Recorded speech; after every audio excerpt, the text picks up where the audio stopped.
अंतरिक्ष में एक तरफा राज करने की दिशा में काम कर रहा इसरो। चंद्रमा में बनाएगा अपना एडवांस स्पेस स्टेशन, लॉन्च होंगे अंतरिक्ष यान, सौरमंडल से बाहर जाएंगे भारत के अंतरिक्ष यान, नासा रह जाएगा पीछे।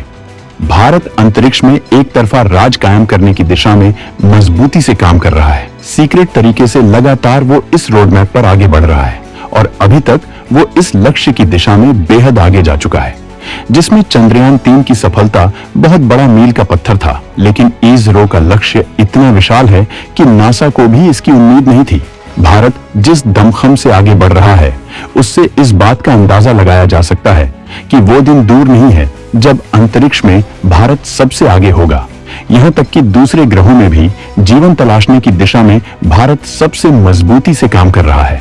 भारत का मकसद केवल जमीन से सैटेलाइट्स की लॉन्चिंग नहीं है, बल्कि भारत चांद में भी अपना एडवांस अंतरिक्ष स्टेशन बनाने जा रहा है, जहां से धड़ाधड़ अंतरिक्ष यान की लॉन्चिंग की जाएगी और दुनिया के तमाम प्लैनेट्स में जीवन की तलाश की जाएगी। यहां तक कि इसरो अपने सौरमंडल से बाहर भी रिसर्च की प्लानिंग बना रहा है, जिससे न केवल भारत अंतरिक्ष में बड़ी ताकत बनेगा, बल्कि भारत पर खजानों की धुआंधार बारिश भी होगी। तो आखिर क्या है इसरो का जबरदस्त और रोमांच से भरने वाला मिशन? इस बारे में सारी डिटेल केवल कुछ मिनटों में जानने के लिए बिना स्किप किए वीडियो को आखिरी तक देखिए। लंबी दूरी की अंतरिक्ष यात्रा के लिए तैयार होंगे एडवांस व्हीकल। अंतरिक्ष टूरिज्म और मून टूरिज्म पर किया जा रहा मजबूत काम। दमदार अंतरिक्ष प्रोग्राम के जरिए भारत को किया जाएगा मालामाल। भारत अपने स्पेस प्रोग्राम के लिए बेहद संजीदगी से काम कर रहा है। स्पेस में भारत का मिशन इतना तगड़ा है कि इसके आगे चीन तो क्या, अमेरिका का नासा भी फीका पड़ जाएगा। इसरो ने अपने अंतरिक्ष मिशन को कई स्टेप में डिवाइड किया है, जिसमें near term goal, mid term goal और लॉन्ग टर्म गोल आते हैं। जबकि इसके बाद भी इसरो का बड़ा लक्ष्य है। तो इस वीडियो में हम एक एक करके हर स्टेज के बारे में हम आपको बताने जा रहे हैं। नियर टर्म गोल के तहत भारत गगनयान मिशन को लॉन्च करेगा और अंतरिक्ष टूरिज्म को विकसित करेगा। इस मिशन को पूरा करने के लिए NGLV जैसे रॉकेट्स को विकसित किया जा रहा है, जबकि तमाम आधुनिक स्पेस तकनीकियों को विकसित किया जा रहा है। अगर हम गगनयान मिशन की बात करें तो गगनयान कोई ऐसा मिशन नहीं है कि केवल कुछ लोगों को अंतरिक्ष में भेजकर भारत खुशी मना सके और शांत होकर बैठ जाए, बल्कि इसका आखिरी लक्ष्य स्काई लैब है। चीन जिस तरह से अंतरिक्ष में खुद का स्काई लैब बनाकर अपनी धमक दिखा रहा है और अंतरिक्ष में खुद को ताकतवर बनाने में लगा है, इसी वजह से भारत के लिए जरूरी हो गया है कि अंतरिक्ष में अपनी ताकत को मजबूत बनाने के लिए खुद का स्काई लैब तैयार करे। वैसे भी भारत की अंतरिक्ष एजेंसी इसरो शांत बैठने वाली नहीं है। सरकार इसे खासा बजट देती है, जिससे वो देश दुनिया के लिए तमाम शोध कर सके और अपने मिशंस को अंजाम दे सके। मोदी सरकार के लगातार प्रोत्साहन का नतीजा है कि इसरो एक के बाद एक मिशनों को पूरा करने में लगा है और वो अंतरिक्ष में अपने खुद के स्टेशन की तैयारियों में जुटा हुआ है। और गगनयान बस इसी लक्ष्य के लिए बस एक स्टेप है। गगनयान के जरिए इसरो स्काई लैब की लगभग सारी तकनीकियों का परीक्षण कर लेगा। वहीं वो अंतरिक्ष में इंसानों के लिए किन किन चीजों की जरूरत पड़ सकती है, इस बारे में भी सब कुछ जान सकेगा। 2040 तक चांद पर इंसान को भेजने की कोशिश में इसरो काम कर रहा है, लेकिन इससे पहले 2035 में ही भारत के अपने स्काई लैब के धरती की कक्षा में स्थापित हो जाने की उम्मीद है। जबकि गगनयान मिशन के जरिए भारत अपने स्पेस टूरिज्म को भी प्रमोट करना चाहता है। ऐसे लोग जो स्पेस की सैर करना चाहते हैं, उनके लिए इसरो सुविधाएं देगा।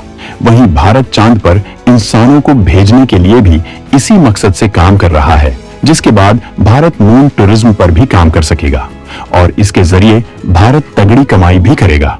इसी तरह के मकसद के लिए भारत NGLV जैसे ताकतवर रॉकेट विकसित कर रहा है, जो लंबी दूरी तक अंतरिक्ष यान को ले जा सकेंगे, कि जबकि तमाम तकनीकियों के जरिए इन्हें अत्याधुनिक भी बनाया जा रहा है। और भारत ऐसे रॉकेट्स के जरिए चांद का खजाना हासिल करने के लिए भी काम करेगा। चीन चांद पर जमे उससे पहले भारत बना लेगा चांद पर अपना स्पेस स्टेशन। धरती से नहीं, फिर चांद से लॉन्च किए जाएंगे दूसरे प्लैनेट्स के लिए अंतरिक्ष यान। चीन चांद पर कब्जे के लिए साजिश कर रहा था, लेकिन भारत उससे भी तेजी से अंदर ही अंदर काम कर रहा है और अपने स्पेस प्रोग्राम के मिड टर्म गोल के तहत वो चांद पर पहले भारतीय की लैंडिंग कराएगा, जबकि चांद पर अपना बेस भी बनाएगा। इसरो चीफ जब बार बार चांद पर भारतीय को ले जाने की बात कर रहे हैं, तब दुनिया को लग रहा था कि भारत केवल तकनीक का दमखम दिखाने के लिए ऐसा कर रहा है। लेकिन आज का भारत बिना इकोनॉमिकल फायदे के कुछ भी नहीं करता है।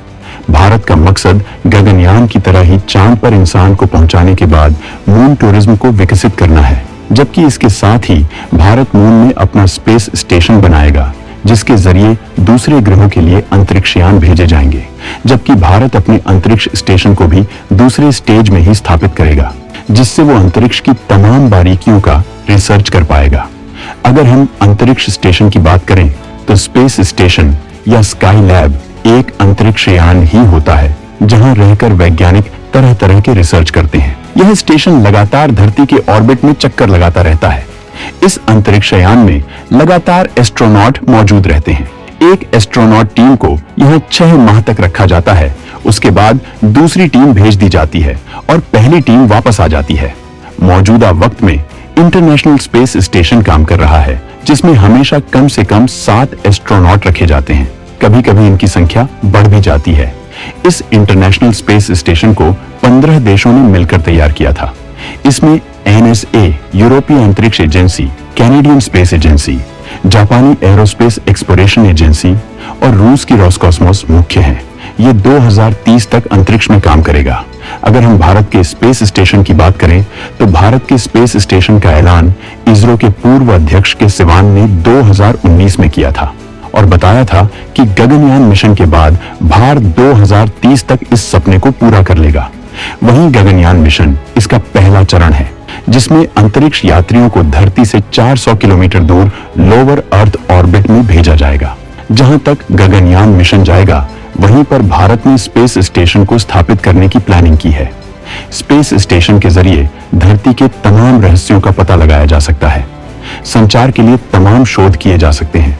सौरमंडल सहित स्पेस के कई ऐसे राज्य खोले जा सकते हैं जो या तो कोई नहीं जानता है या फिर अमेरिका जैसे ताकतवर देश ही जानते हैं। जब भारत का खुद का स्पेस स्टेशन अंतरिक्ष में स्थापित हो जाएगा, तो इससे देश के अंतरिक्ष मिशन को बहुत ज्यादा मजबूती मिलेगी और भारत अंतरिक्ष में उस तरह के सारे खेल कर सकेगा जैसा स्पेसएक्स और नासा करते रहते हैं। जबकि भारत लॉन्ग टर्म गोल के तहत तीसरे स्टेज में चांद में मौजूद मिनरल्स हासिल करेगा और माला माल हो जाएगा। मतलब चांद में मौजूद तमाम खनिजों को खोदकर भारत तक लाया जाएगा। वहीं मून टूरिज्म के जरिए कमाई की जाएगी, जबकि इस स्टेज में चांद से दूसरे ग्रहों के लिए अंतरिक्ष फ्लाइट शुरू हो जाएगी। भारत को अपने इस महत्वाकांक्षी प्रोजेक्ट को पूरा करने के लिए विशाल इन्वेस्टमेंट, तकनीकी विकास और अंतर्राष्ट्रीय सहयोग को बढ़ाने की जरूरत पड़ेगी, जबकि भारत इसके जरिए पूरी दुनिया के अंतरिक्ष में उन सपनों को पूरा करेगा जिसकी उसने केवल कहानियां ही सुनी हैं। तो दोस्तों, अंतरिक्ष में भारत के इस ताबड़तोड़ प्रोजेक्ट पर आपका क्या विचार है? कमेंट में जरूर बताएं।